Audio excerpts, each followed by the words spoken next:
지난주에 우리는 예수님이 처음으로 이방 땅인 두로까지 멀리 가심을 보았습니다. 거기서 예수님은 수로보니게 여자의 믿음을 보시고 그의 딸을 고치셨습니다. 오늘 본문에 따르면 예수님은 두로를 떠나서 저 멀리 북쪽에 있는 시돈을 돌아서 갈릴리 동남쪽 데가볼리 지방을 내려와서 통과하십니다.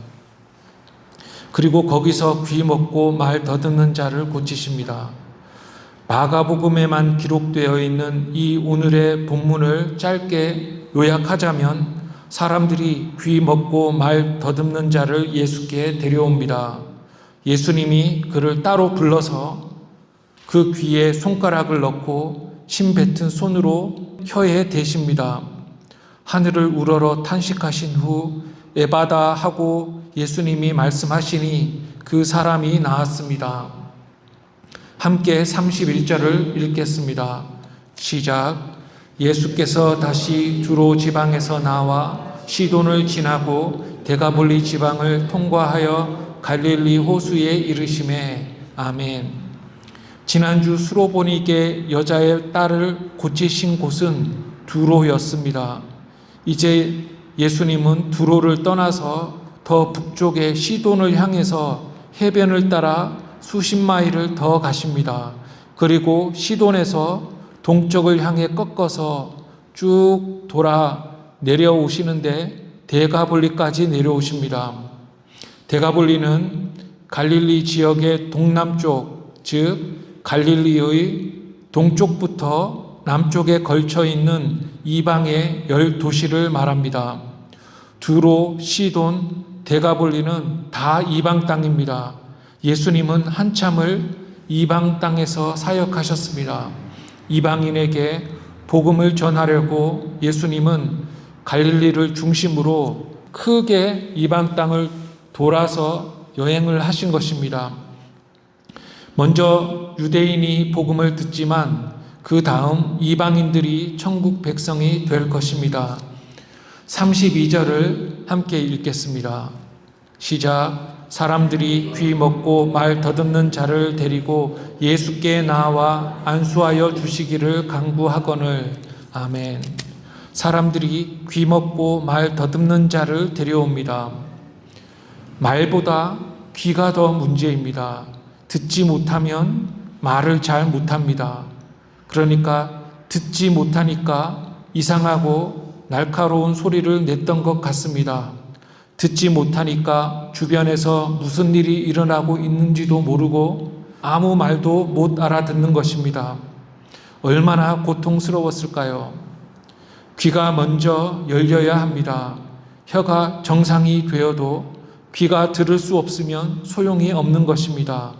이 귀 먹고 말 더듬는 사람은 이사야서를 상기시킵니다. 많은 해석자들은 여기서 말 더듬다라는 단어가 헬라 번역본 이사야서 35장에 나오는 한 구절과 같음을 주목합니다. 그 구절은 이사야 35장 6절입니다. 이 구절에 따르면 메시아를 통해 만물이 회복될 때 벙어리의 혀가 노래할 것입니다. 오실 메시아를 통해서 만물과 인간이 회복될 것인데 그 한 예가 바로 벙어리가 노래하는 것이라는 말입니다. 첫 인간의 타락으로 인해서 기근, 질병, 전쟁, 증오가 세상에 들어와 세상을 지배하게 되었지만 예수님은 만물과 인간을 새롭게 하시기 위해 오셨습니다. 예수님이 오늘 이 사람을 고치심은 구약의 성취라 할 수 있습니다. 그런데 이 사람이 스스로 온 게 아니라 사람들이 그를 데리고 왔습니다. 들을 수 없는 그는 지나가는 분이 누구이신지 알 수 없었고 그에게 갈 수도 없었습니다. 그래서 그는 다른 사람들의 도움이 필요했습니다. 그를 불쌍히 여긴 마을 사람들이 예수님께 그를 데리고 갑니다. 그들은 예수님께 가면 어떤 형태로든지 도움을 얻을 것임을 알고 그를 예수님께 데려갔습니다. 신앙은 개인적인 것입니다. 내가 직접 예수님께 나아가야 합니다. 그러나 그러지 못하는 자들이 있습니다.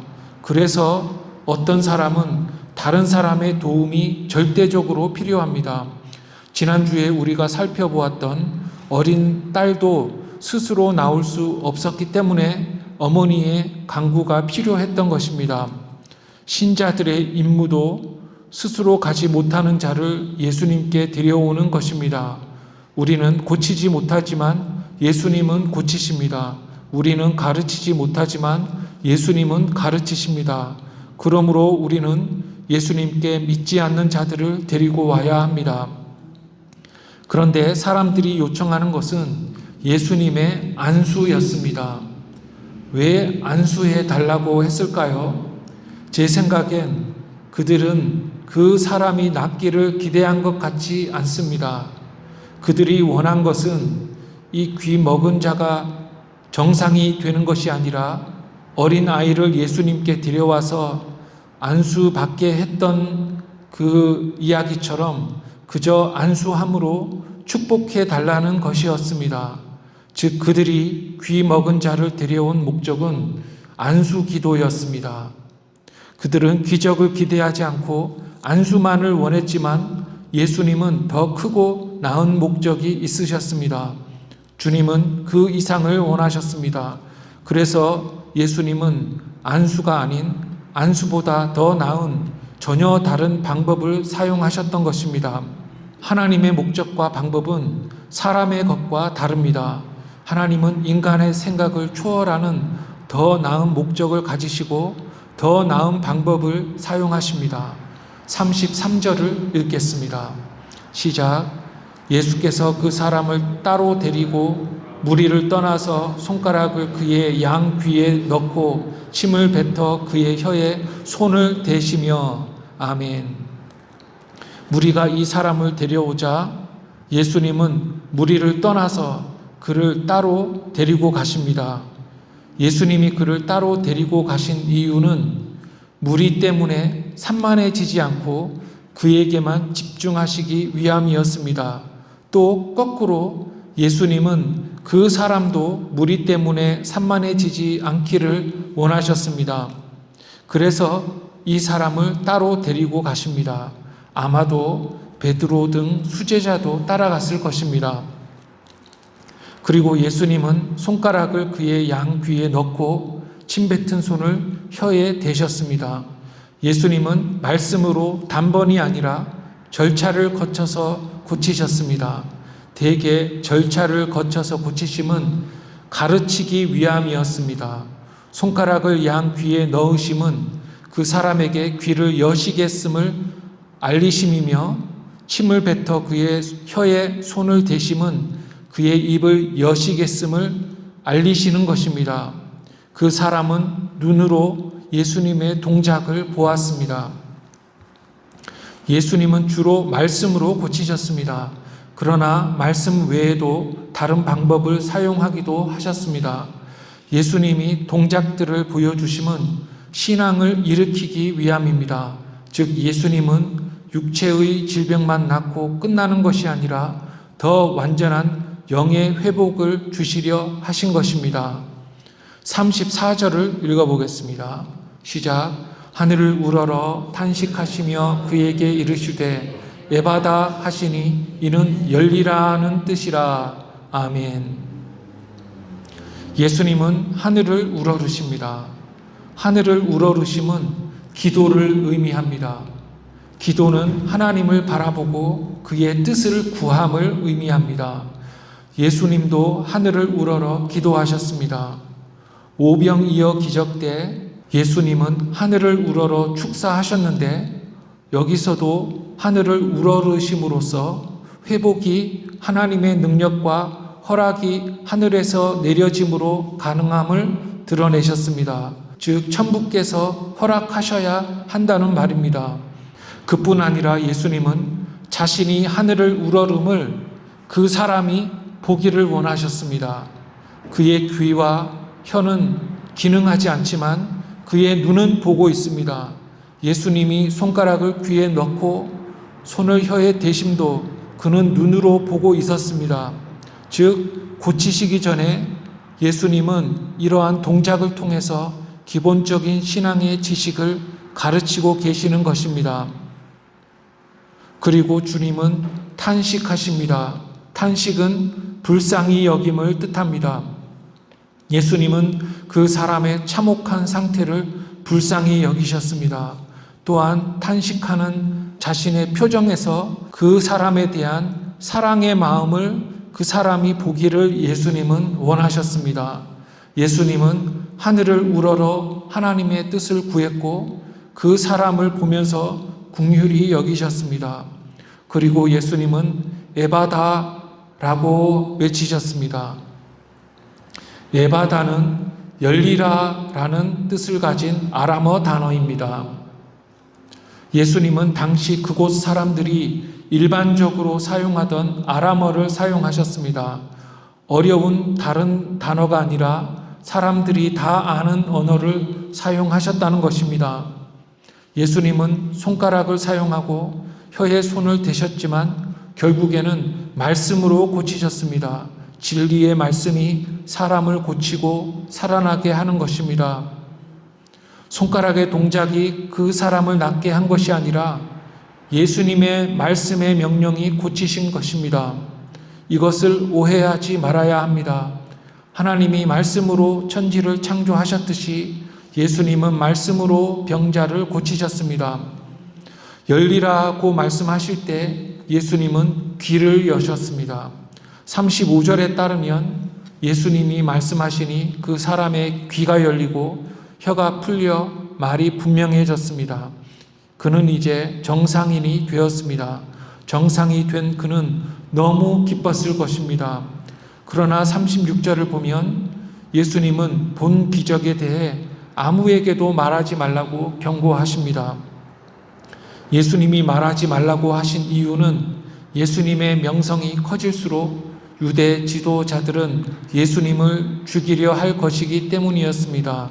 예수님은 정하신 때 죽으셔야 했습니다. 그래서 예수님은 수차례 경고하셨습니다.